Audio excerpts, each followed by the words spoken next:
رب سے جڑنے کا سفر۔ وہ رب کبھی مکمل طور پر آزمائش میں مبتلا نہیں کرتا، کہیں نہ کہیں کوئی دروازہ کھلا ضرور رکھتا ہے جہاں سے رحمت ٹھنڈی ہوا کے جھونکوں کی طرح آ کر دل کو پرسکون کرتی رہتی ہے۔ کوئی نہ کوئی آسانی تو مشکل کے ساتھ موجود رہتی ہے۔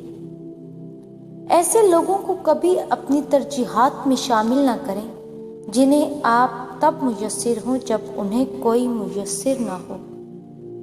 نعمتیں آزمائش ہوتی ہیں، نہ ان کا ملنا آپ کی اچھائی کی دلیل ہے، نہ ان کا چھن جانا آپ کا گناہ گار ہونا ظاہر کرتا ہے۔ یہ تو صبر اور شکر کے امتحان ہے۔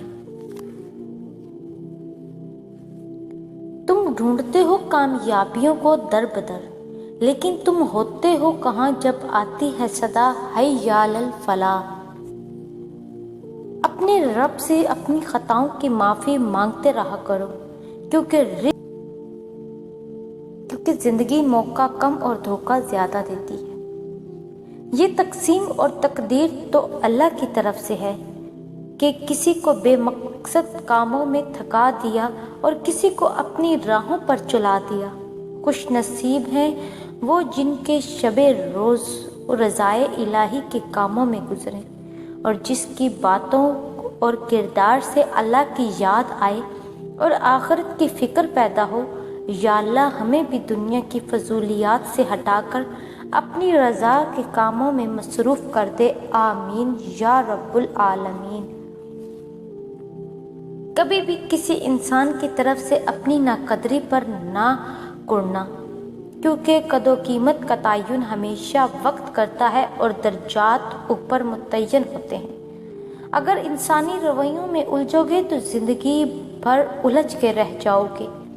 بس عیب اور غیب کے جاننے والے کے ساتھ اپنے معاملات سلجھائے رکھو، ساری الجھنیں اور مسائل دور ہو جائیں گے۔ توبہ کرتے رہا کرو، زندگی کب ختم ہو جائے گی کوئی نہیں جانتا۔ اللہ کو پسند ہے وہ دل جس میں مخلوق کا درد ہو، اور وہ آنسو جو خوف خدا سے گرے۔ جس کی امید صرف اللہ پاک سے ہو وہ کبھی نا امید نہیں ہوتا۔ لوگ کہتے ہیں ہم 5 وقت کی نماز پڑھتے ہیں، پھر بھی ہماری زندگی میں اتنی پریشانیاں اور مشکلات ہیں۔ پتہ ہے کیوں؟ کیونکہ انسان سمجھتا ہے کہ اب اس نے دین میں قدم رکھ لیا ہے تو اب اسے مشکلات کا سامنا نہیں کرنا پڑے گا، اب آزمائش نہیں آئے گی، اب سب میری مرضی کے مطابق ہوگا۔ لیکن پتہ ہے جب انسان دین پر قدم رکھ لیتا ہے تو بندہ سب چھوڑ کر اللہ کے راستے پر چل پڑتا ہے۔ جو بندہ دین کو سیکھنے کے لیے سٹرگل کرتا ہے، اپنے نفس پر قابو پانے کی پوری کوشش کرتا ہے، تو مزید آزمایا جاتا ہے۔ یہ اس کے یقین کی آزمائش ہوتی ہے کہ اسے اپنے اللہ پر کتنا یقین ہے۔ زندگی گلزار ہے، بعض چہرے انسان کو کتنا دھوکہ دیتے ہیں۔ آپ انہیں دیکھتے ہیں اور سوچتے ہیں یہ بے زر ہیں، ان سے آپ کو کوئی نقصان نہیں پہنچ سکتا، اور پھر ہمیں سب سے بڑا نقصان ان ہی سے پہنچتا ہے۔ دلوں میں انتقام کا بوجھ رکھنا ایسی تھکن ہے جس سے چہرے تک تاریک پڑ جاتے ہیں۔ ضبط، صبر اور مسکراہٹ سے بہتر انتقام کوئی اور ہو ہی نہیں سکتا۔ معاف کرنا سیکھیے، زندگی آسان ہو جائے گی۔ جو مقام شکوے کا ہوتا ہے وہی مقام شکر کا بھی ہوتا ہے، لیکن ہم اس مقام پر شکوہ جلدی اور شکر دیر سے ادا کرتے ہیں۔ ہر بات میں خیر ڈھونڈا کریں اور الحمدللہ کہنے کی عادت اپنا لیں۔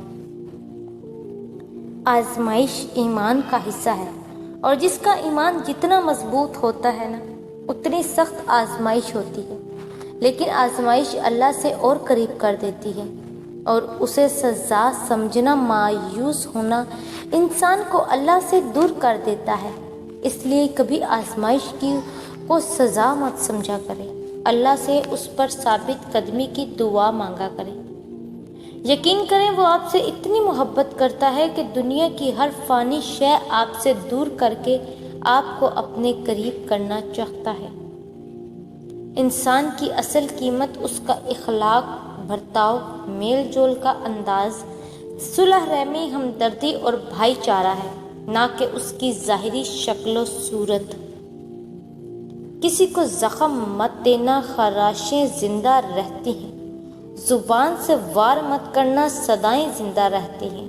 بس ایک کردار ہے جو حشر میں جلوے دکھائے گا، مثالی بن کے رہنا، مثالیں زندہ رہتی ہیں۔